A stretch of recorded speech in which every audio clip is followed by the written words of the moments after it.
answer. Like, the data's already there, just call them. Like, never assume you're bound to get a listing. But I think people appreciate the fact that I'm firm but fair. They've got you out for a reason. Provide value. Otherwise, they'll just jump on Google. Don't let the ego go to your head. I then had a homeless owner, like with a dog and a newborn baby, and like we were putting them up in a hotel. Welcome to the Freedom Property Podcast, the modern real estate brand empowering excellence. What is going on, ladies and gentlemen? We are back in the studio, and today I've got an absolute killer in the building, Mrs. Rebecca Cuderman, all the way from Ray White AKG. Welcome. Thank you. Thank you for having me. Thank you. Can I give you, the audience, some stats on you before we start? Because this is quite incredible. You have sold 171 properties in the last 12 months. That's crazy. I think it's one of the highest amount of sales probably in Brisbane right now in Queensland. So you're doing something good. Thanks. For the audience, the people that haven't met you before, tell us a little bit about your career. So I started probably it would be coming up to 7 years ago in sales with Ray White. That was probably my first proper lead agent role. Prior to that, I really had just left school. I'd worked in property management space, bit of everything, sales associate for a year or two. And then, when I joined the current business, I went into sales. But it's been an up and down journey, as it would have been for most agents. But I very much enjoy sales now and just growing out the team and everything else. So yeah. You do have a very good team there, don't you? I saw the photo of you guys the other day. Yeah. So you got a little army growing there. Literally an office within the office. Yeah. Absolutely. Well, tell me about that. I'd like to touch on that today because you've been on a few podcasts recently. So I don't want to talk about a lot of the things that they've spoken about, but I want to add to it. I want to deep dive into your team. So tell me about the structure of this team. So it's quite new, but earlier this year I had an associate that had been with me for a number of years, and she wanted to go out on her own and generate, business in her own area. So we created a co-agent role, which, again, touch and go. We didn't know how that was going to look. I was taking on her debit credit, if you will, rather than her stepping out of the team and becoming an agent within the business and then not having, as much backing, regard to the business owner, but just she wanted to not have to leave the team either. So it was sort of like, okay, well, let's put you in a new area. We'll get you the data. We'll get you sort of moving, and I'll back you where you need the help. So we sort of, created that co-agent role for Raya, and then we recruited Jordan as well, probably not long before that, for that same intention as well. And then put him in a surrounding suburb of the area in which I prospect as well. So grew out the guys to allow them their own sort of freedom. It's their own business. I'm really just there to help where they need. So I'm pretty much their principal, if you will. So are they employees of yours? They are. Okay. Yeah. And so they get paid a debit credit wage. Is that what you're saying? Yeah, correct. Cool. I'm quite intrigued with how all this works because, there's a lot of people that are doing their 20, 30, 40 sales and they want to go to 100 and you're going to need a team to do that. So, but they don't know how to structure their team. So I'm really intrigued with how your structure works. So obviously you've got Ray White, the brand, you've got AKG, and then you've got now Rebecca as their principal type of thing. Yeah. So do they have to hit KPIs? How do they get a bonus? So they are literally set up as an agent within the office. So if you've got your office splits, they are the same. So they're not on, bonuses, if you will. It's literally whatever they're generating, as long as, how a debit credit works. If they're in front, they can pull it out, sort of thing. Yeah. But we sort of sat down earlier in the year, and when they asked to go out on their own, it was sort of like, okay, well, you've got to be doing more than what you were doing as an associate of mine, because my associates probably assist to bring on probably 30, if not more, listings a year each. So it's sort of like, why take you out of that role if it's not then doing similar, but in your own right? So there are KPIs which we are working on, but it was sort of more or less, as long as I could see the work being completed and the growth happening, then I sort of bit my tongue for the first 12 months because it's sort of like, I know that it should be happening. We just ran the numbers last week. In their own right, they'll probably be 300K riders, if not easily more next year, well and truly. Awesome.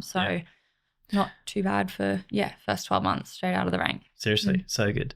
So So if they're working underneath the brand or working underneath the office, let's say, so how do you get paid from them? Do you get a clip? It is a minor clip, yeah. So it's very, very little off of like their income to what it would be. So this was the hard part for me, working out if I actually needed that. Like I'm still taking on their stress, everything else, their numbers, their debit credit, like what if they fail sort of thing. But the work that I've set up with the principal is slightly different. So they're going to assist us to get to a certain number sooner, which then changes our split, well, my split as well, which in turn does benefit everyone as well. So it's a little bit more complicated, but prior to having their setup as co-agents, because there's only two, the rest of them are associates, which are on your standard sort of, there's a wage, there's bonuses, and then there's clips for whatever they're bringing in off of our database. So I'm very much, my associates, I want them to work my data. It's there, it's clean, it's ready. But I also want them to try and help bring in new pieces as well, but ensuring that the baby is always looked after. Like the data's already there, just call them.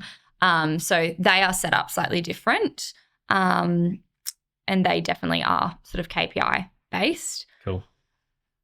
So you've got your two co-agents. Yep. So do they go on first on the listing or second? First. Okay, cool. And you go second? Yeah, correct. So how do they leverage you when they're trying to get business? To a degree, yes. So Jordan, who's right next door to the area in which I service, a lot of the leads that I would have come in typically direct to me, I just don't, quite frankly, have the time to manage anymore. So I'll introduce them to Jordan and let him run it. Nice. And he's definitely bringing in a lot more now. But I know I can trust sort of going, okay, not that my associates couldn't prospect around it, but I want them not being distracted from the core area itself anyways. So giving it to someone like Raya or Jordan to go, hey, this is your listing, you go run it, this is the vendor. Whether or not I'm there at the listing presentation or not, I'm not, it's no sort of set rule.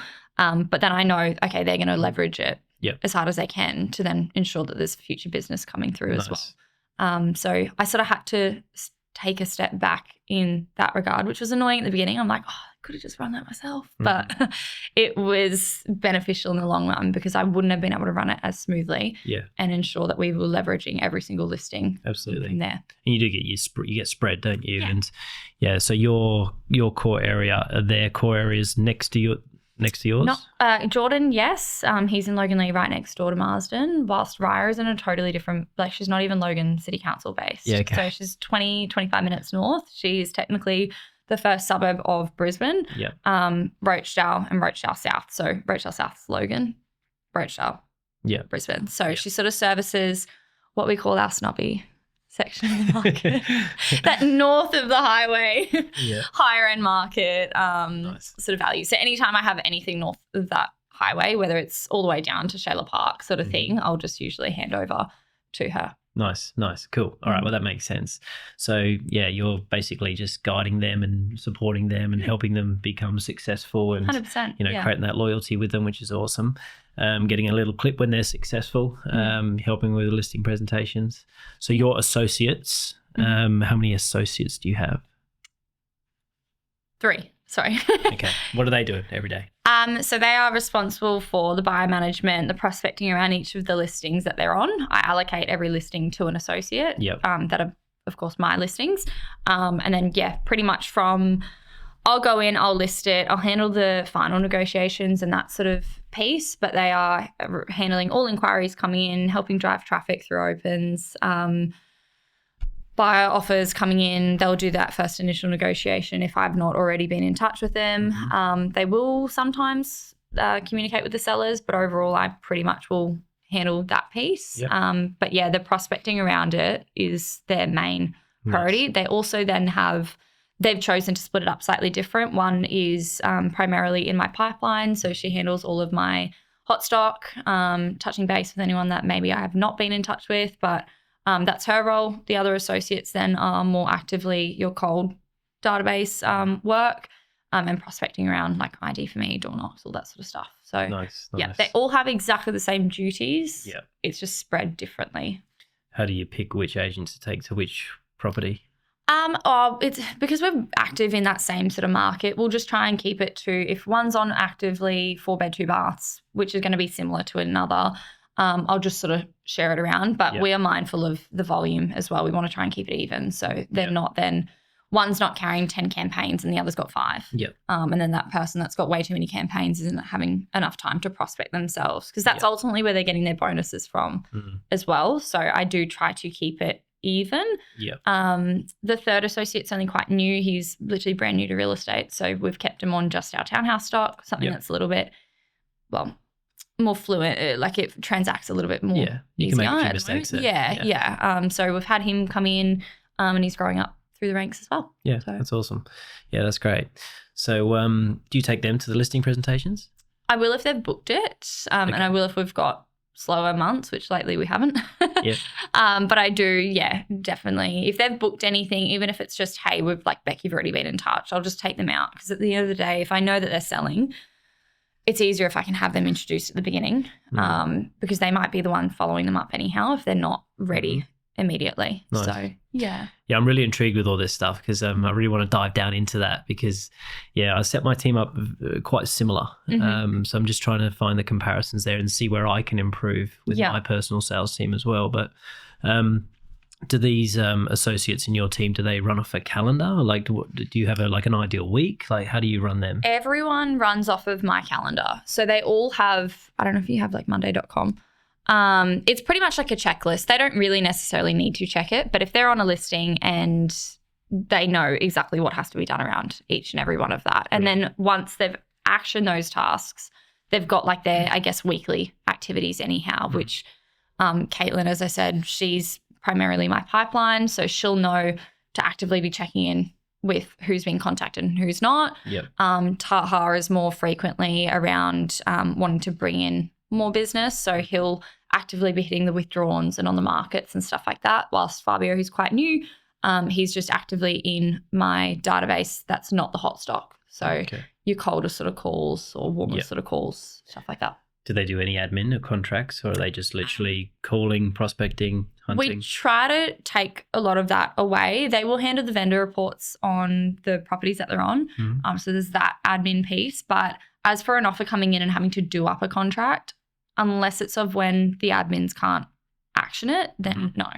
Cool. So you've got someone full-time committed to that in your team? We have Keone, who's my EA. She's an absolute weapon. She'll action all of it, but it's actually our VAs over in the Philippines that we have a little group chat or an email. We'll just flick it over to her. If there's an EOI and it's got everything in there, then they know what to do with it. So they'll draft it, send it back to the team. They just review it and go, yep, cool, DocuSign, sweet, awesome. sent out. Cool. All right. Nice. So, that gives me a lot of clarity about how your business runs, how you have that team structure, which is what I really wanted to find out today. Your marketplace, is that mostly owner-occupiers or investors? It has shifted. It once was probably 70% investors. So back when I started, it is probably now close to 50-50. So, demographics changed a lot. We can actually get in front of people. How do you get that data then for these investors? So that was very early on. A lot of the mail outs were my initial foot in the door, because agencies back then weren't prospecting their rent roll. So I was sort of the only agent going out of their way to actively keep in touch. So I had a lot of call-ins from that, not necessarily ready to sell, but just curious as to what their investment was doing, because for a while there, Marsden was actively declining for a good number of years, probably 10 plus years. So up until COVID, it wasn't having any growth. So a lot of people were going in, losing $200,000-300,000 on their new builds. Scary. So it's improved now, and since the high school's sort of taken off as well, it's shifted. But it's changed more so now. I guess having market presence has just assisted in having a lot more call-ins. And we are still constantly chasing though for business. It's not as though we take our foot off the brakes and not actively prospect, because while someone might know us for the last 5 to 8 years, there's still agents that are really, really hungry for business. And if an owner sees that as a better opportunity for them in their sale, then they'll go with that agent. So I treat my associates the same way. I'm never assume you're bound to get a listing. I was one way or another, if they're promising it to you, it's never a done deal. But you wouldn't be making a lot of those calls? I am still actively chasing a lot of my pipeline. Nice. But it is something that I have failed to do well. the last 12 months with the amount of volume. So It would be hard. that's where I've had to go this year and look at it and go, you know what, I've got to give it to somebody full time to run. Yes, there will be some clients that are just not happy that they're not always hearing from me. Tough luck. Yeah. But for the vast majority, they are happy that at least someone from the Cuderman team have been in touch. Do they follow you on socials? I am getting a lot through socials now, or at least through word of mouth, like where an owner might not necessarily follow me, but somebody that they know does. And I'm hearing a lot through, like just general, like the women in real estate community and stuff like that. So a couple of owners have been like, oh, my daughter's friend or something or other follows you, and just wanted to hats off to you sort of thing. So it's been quite nice. No, you do it quite well on socials. I like the videos that you do, especially the ones when you're interacting with your team. And you're it's like it's professional, but it's a lot more casual, which real estate agents, they can come across as wankers, seriously. Big time. Like proper suit and tie, like thinking they're absolutely killing it. That's not the real vibe that I get off you. I feel like your persona, like you're very laid back. You're casual. The whole team, but you're professional and you present well and you care and like you're going above and beyond. Do you think you get your business because of your persona, or is it the hard work, or? A bit of everything. It's something I've tried to have everyone sort of, I guess, create within themselves. Like, I don't want to have them come across as that typical estate agent. Like, I don't want to just be asking them, are you selling? No. Okay, stuffy, I'll move on sort of thing. Yes, to a degree, you need to get to the point. But I think people appreciate the fact that I'm firm but fair. And, I can be that sort of nice touch point that's very laid back and just have a laugh with them. But when we need to have a serious conversation, I'll also be there for that as well. And I hope that clients sort of see that side of me as well. A lot of them have sort of seen the last 8 years of my career go from when I was literally fresh 18. I had to like fight tooth and nail to just even get in front of a seller. Of course. So now they're like, oh my God, we remember you as a kid. Yeah. I'm like, yeah, I still am, hopefully. If you see me as one. Like, I'm not that old yet. But it's sort of, just I've been always I've tried to come across as friendly as I possibly can at the end of the day. And I think women do have that upper hand if you can leverage it well. Definitely. We don't walk around in slimy suits. Yeah. You not so much, but I'm a lot it more can casual come these across. days, Yeah. sure. It just, even negotiating, like that's a part of my listing presentation. It's like, how uncomfortable sometimes can you feel when there's an agent breathing down your neck? They're there trying to ask you this, that, and the other. I was like, I think as women, we do have a really nice, warm touch to buyers, to sellers, to everyone in between. Like it's just a good balance. So, But can you be too nice? Potentially, Can you, do what needs to be done in that moment and take that listing? Is that the type of person you are as well? Like, are you a closer? Oh, for sure. Like, I'm not going to walk away from business. There was one that I probably could have, and I was like, I probably don't need to push them. They'll come back to me. But I was like, next door I've just sold with another agent as well, and I refused to freaking lose to that idiot. So I was like, I'm not leaving until they sign. So, nice. But at the same token, I was mindful. I'm like, I can't sound pushy. I can't sound desperate. Like, I refuse to come across as a desperate agent. So, and I think, the clients responded well to that. It was like, okay, well, what's the objection here? How can I get them to sign? Is it, timing? Is it monetary factor of the sale? Like, what is it? And we just work through that as a team to go, okay, well, what's actually in it for you guys? Yes, of course, I'd love to sell it, but it's more trying to just get tooth and nail down to what the actual client needs and what's the solution for it. Nice. Yeah, that's awesome. Are you ready to supercharge your real estate game? If so, then you should join our agent growth training program and community. Here you will learn the tips, the tricks, the processes, the strategies to dominate your local marketplace. If you want to become the #1 agent in your area, agent growth is for you. If you'd like to join, follow the link below and you can sign up for free. There's a lot of agents that are so scared to close. They're so scared to be real estate agents. Like they sit in front of someone that's about to pay them $25,000, $30,000 and they're just scared to ask for it. They've got you out for a reason. Provide value. Otherwise, they'll just jump on Google. Where's your confidence come from? Probably just years in real estate. I definitely wasn't. I definitely was not confident when I started. I took my principal to everything and he would always be like, oh my God, you've said the same line like 20 times in that prezzo. And I'm like, oh, yuck. And to the point it just became, I was confident in what I was saying. I trusted what I was saying and the advice that I was giving to clients. It became almost like sellers were coming to me going, should we sell now? And it was like, I'd love to say yes, but for your actual situation and what you actually want, I'm going to tell you no. Do it at XYZ stage. And I think a lot of them sort of appreciated that aspect. It was like, okay, she's not just desperate for my business. Yes, she wants it. Yes, she says that. And yes, she's constantly been in touch, but she's actually looking out for my best interest. Yeah, nice. Yeah, well, you got the runs on the board. You've done the sets and the reps. I heard that you've got 7 brothers, sisters. Oh, I'm one of 7. One of 7. Yeah. Yeah, that's crazy. And you're the middle child. Mm-hmm. Yeah, wow. Yeah, so you got brothers, sisters? 4 boys, 3 girls. Yeah. Okay, cool. So that's quite a competitive family environment. So you're a fierce competitor. It was a challenge growing up. I think we were all fighting for attention for a little while there, but yeah, it was different. I think being like the middle child, I hated it at the time, but I sort of, looking back, I'm very glad that I was, because it gave me independence. It was like I was never shoved in with just the young ones, or I was never just left with the older kids. It was always like, older ones do this, young ones do that, Beck, work it out, like work it out sort of thing. So I think that's helped drive me a lot. It's worked well for you. On a recent podcast I was listening of yours, you said that you've quit like in your head 20 times before or something like that. Tell me, we've all been there in real estate, especially when you've been doing this for a long time. Tell me what was going through your mind at that moment.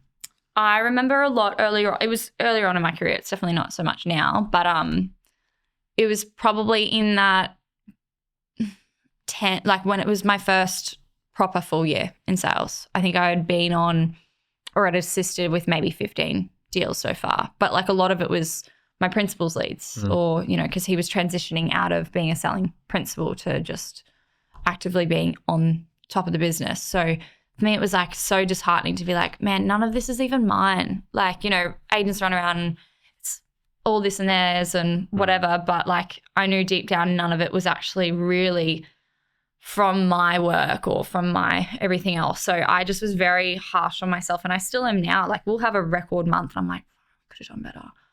Could have done better. But I think just I needed to just like give myself a little bit more hope of just couldn't be so harsh on myself always. But I have always tried to keep that same level of, you could improve. You could do better. Don't let the ego go to your head. Like, yes, you're doing really well for sure. Hats off to you. But what can be improved? Yeah, well, that's why you are a winner, because, when you are, this kind of person, you are pretty critical on yourself. You do want to find ways to improve and make things better.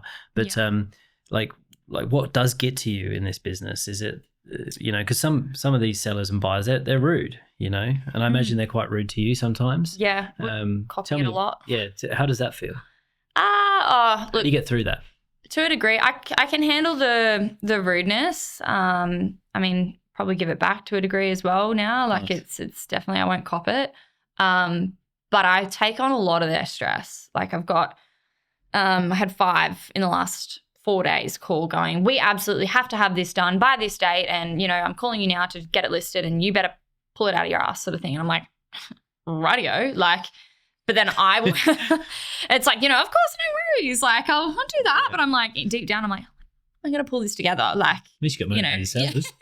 Got motivated sellers. But yes, I do sort of, that probably affects me a lot, because I will just drop everything in my personal life then to try and put all my time aside to it. So that is frustrating for me, that I can't still learn to cut it off to a degree. My partner says all the time, you can't ring your doctor at 8:00 at night. Yeah. It's like, you're just an agent. Seriously. Like, yeah. You're not saving lives here. But and they probably would respect you more for not answering that call at 7:00 and ringing them back in the morning. Yeah. It's what I'm still learning. But that's probably the part of the business that does get me down now. It's just taking on, like, when settlements don't go to plan and everyone's sort of, we had one where the solicitor just messed up so badly that I then had a homeless owner, like with a dog and a newborn baby, and like we were putting them up in a hotel. I had their dog overnight because the hotel wouldn't take it. Like, and I'm there like, oh my God, I'm so stressed. But I'm like, I probably don't need to go to that effort, but that's just who I am. Like, it's just like, you care. Yeah. Yeah, that's important. So, this business, it's a roller coaster, has its ups and downs. You've got a young team there. Tell me about a time when someone in your team wasn't performing. It's happened a fair bit. We've probably churn and burn through associates, but every time someone's not performing, I have to really be, again, critical of myself to go, have I given my best efforts in ensuring that they've had everything that they need? Nice. When I've had different setups with the associates in the past, where there was just 2 associates and it was just me and those 2 guys, numbers were down, or, we weren't getting through enough doors, but it was like they're working to the bone of running the stock. So it's like, how can I expect them to sell it and then still have 8 hours a day dedicated to prospecting? So again, just being critical on, is it them or is it how it's structured? Is it them or is it how I've taught them? Like, is it them or like, all those sort of things. I think now the team structure and the training and everything that we have there is no excuse really for our associates to not be performing. So it is quite, or our co-agents to not be performing. It's quite clear. It's not like it's black and white. Yep. Like, you can come in, you can learn from the ground up, like, and as long as you've got the motivation and the drive behind you, you will do well. So prior to that, probably a little bit more on me to sort of have been slacking off in that department of training, or not setting aside enough time to actually sit with them and work out what they're struggling with. And it was just sort of like, well, surely they'll work it out, sort of thing.